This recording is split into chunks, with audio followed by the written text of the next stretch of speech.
ہماری جو اسلامی تہذیب ہے وہ اپنی پوری آن بان شان کے ساتھ، یا اپنی جو بیسٹ گولڈن ایرا ہم کہہ سکتے ہیں، وہ تو رسول اللہ صلی اللہ علیہ وسلم اور صحابہ کا پیریڈ تھا. اور لاسٹ صحابی جو اس دنیا سے رخصت ہوئے تب تک کا ایک پیریڈ جو ہے، اس کو ہم کہیں گے ہماری تاریخ کا سب سے گولڈن ایرا. اس کے بعد ایک دوسرا ایرا آتا ہے جس کو، اور پھر اس کے بارے میں فرمایا گیا ثم الذین یلونہم ثم الذین یلونہم، خیر القرون قرنی ثم الذین یلونہم ثم الذین یلونہم. یعنی جو بیسٹ آف دا بیسٹ تھے وہ تو رسول اللہ صلی اللہ علیہ وسلم اور ان کے عہد کے لوگ تھے، اور پھر اس کے بعد والے، اور پھر اس کے بعد تابعین کا پیریڈ تھا، اور تابعین کا پیریڈ تھا، اور پھر اس کے بعد کا پیریڈ تھا. تو ہم یہ دیکھتے ہیں کہ وہ جو اس کی جو سب سے کہہ لیجیے وہ جو اسپرٹ تھی نا، وہ ہماری بہرحال آہستہ آہستہ آہستہ آہستہ، یہ رسول اللہ صلی اللہ علیہ وسلم نے بھی فرما دیا تھا کہ وہ کچھ نیچے جائے گی، لیکن رسول اللہ صلی اللہ علیہ وسلم نے کچھ بشارتیں بھی دے دی تھیں، اور وہ بشارتیں یہ تھیں، یعنی بلکہ اب میں یہ کہوں کہ تقریباً 800 سال کا پیریڈ ایسا ہے مسلمانوں کا جس کو نان مسلمز بھی مانتے ہیں کہ آپ کا اس میں ایک پیریڈ تھا،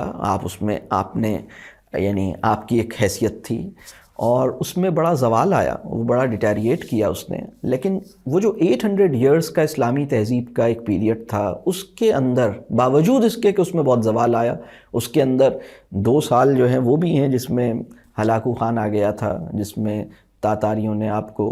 تباہ کر دیا تھا. لیکن آپ سوچئے کہ بغداد میں یعنی آپ کی ساری لائبریریز کو انہوں نے تباہ کر دیا، آپ کے قابل ترین لوگوں کی انہوں نے گردنیں اڑا دیں، آپ کی پوری کیلیفٹ کو انہوں نے ایبنڈن کر دیا، اور انہوں نے ملینز آف لوگوں کو جو ہے وہ شہید کیا ہوگا، جو تاریخ میں ہم اس کو پڑھتے ہیں. وہ بہت ہی تکلیف دہ، یعنی ایک عذاب کی شکل تھی جو اللہ نے، شاید آزمائش تھی یا جو بھی اللہ نے بہرحال بھیجی تھی، جو ہلاکو خان اور اس کا پورا ان کی پوری فوج نے جو ہمیں یعنی. لیکن آپ دیکھیے کہ 2 سال لگے ہیں دوبارہ سے اپنی اسی عظمت رفتہ کو دوبارہ سے بحال کرنے میں. اس کا کوئی تصور تاریخ میں کہیں اور پایا نہیں جاتا. تو وہ کیا چیز تھی جس نے مسلمان، یعنی 2 سال کے بعد دوبارہ ریسٹور کر جاتے ہیں، 2 سال کے بعد آپ دوبارہ سے، آپ کی کیلیفٹ جو ہے وہ دوبارہ قائم ہو جاتی ہے، چیزیں دوبارہ سے کنسولیڈیٹ ہونا شروع کرتی ہیں، اور آپ دوبارہ سے اپنی اسی جو سوسائٹی اور تہذیبی جو آپ کی اسپرٹ ہے، اور جو آپ کی ویلیوز ہیں، اور جو آپ کا جو ایک سویلائزیشنل ایکسیلنس کی طرف آپ واپس لوٹتے ہیں. آپ بہت ساری اس کے نتیجے میں بہت سی کریکشنز کرتے ہیں، بہت آپ کے لیے شاکنگ ہے یہ سب، لیکن آپ الحمدللہ دوبارہ سے سیٹ ہو جاتے ہیں. اور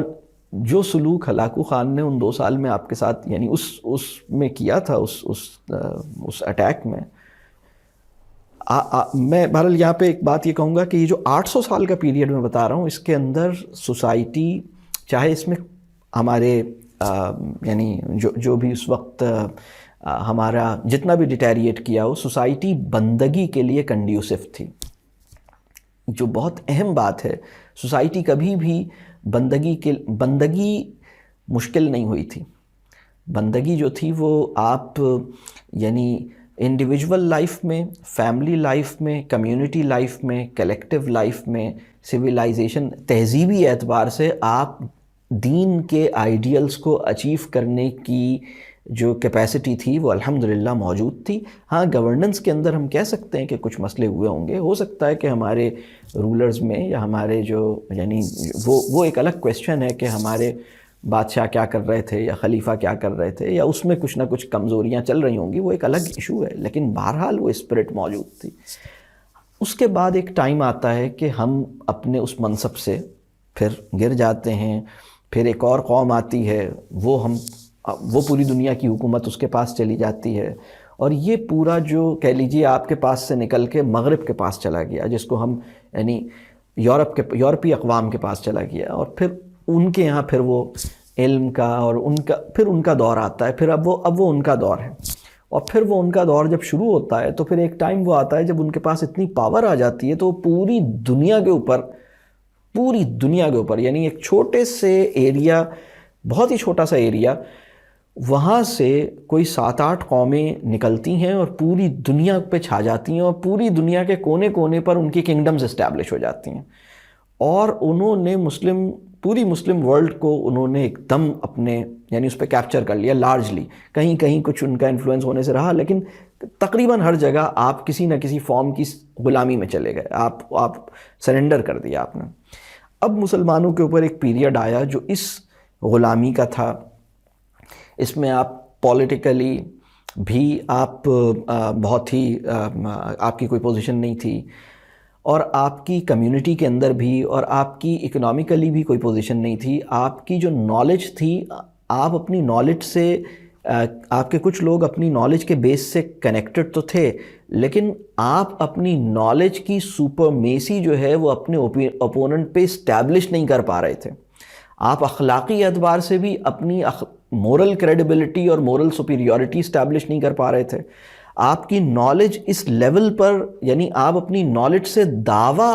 یعنی آپ اپنے مخالف کا دل جیت کر اس کو ٹرانسفارم کرنا یا اس کو ریورٹ کرنے کی جو انٹلیکچول آپ کا جو ایکیومن تھا وہ آپ کو اجازت نہیں دے رہا تھا. اور اس کی بہت بڑی وجہ یہ تھی کہ آپ کی خودی،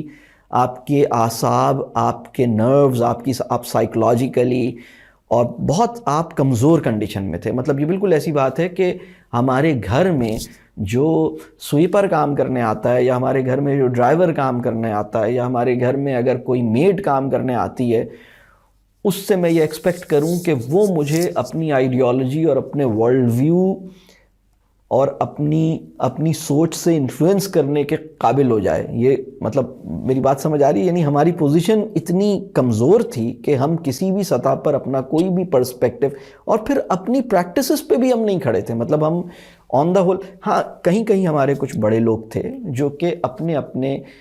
میں کہوں گا کہ وہ اپنے بنکرز میں کہہ لیجئے یا اپنے فورٹے میں کہہ لیجئے، جہاں انہوں نے کچھ چیزیں بچائیں. اور یہ بہت سارے لوگ تھے، ایسے بہت سارے لوگ تھے جو اپنی انڈیویجول کیپیسٹی میں انہوں نے اپنا ایک حلقہ بنایا. وہ بڑے لوگ تھے، انہوں نے اپنے آپ کو بچایا اور اپنے قریب جو ان کے ساتھی ہیں ان کو بچایا. لیکن یہ ایک بہت تکلیف دہ صورتحال تھی.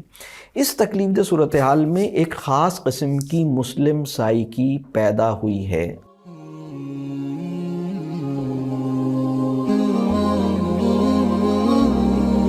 Mm-hmm.